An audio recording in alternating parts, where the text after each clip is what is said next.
In this guide, I'm going to show you guys how can you update WhatsApp to get new calling features. First thing you have to do is head over to App Store or Play Store. Now search for the app WhatsApp. Once app appears, click on it. Now if you see the option of update, click on it. Wait for the latest version to download and install.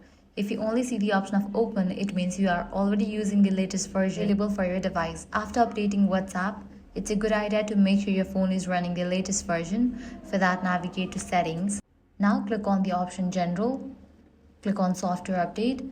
If any updates are available for your device, just update it. After completion of its update, restart the phone and open WhatsApp again. Quick restart helps refresh the app and can make newly added features appear quickly.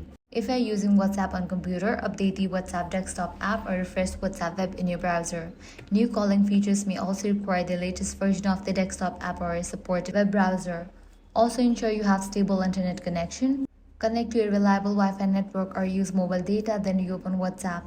Some features may become available only after the app connects to WhatsApp servers. Keep in mind that WhatsApp releases new features gradually. Even if you have installed the latest version, new calling features may not appear immediately after every account or in every region. If you don't see them yet, you will simply need to wait until WhatsApp enables them for your account. And that's it. If this guide helped you out, do not forget to like, share, and subscribe.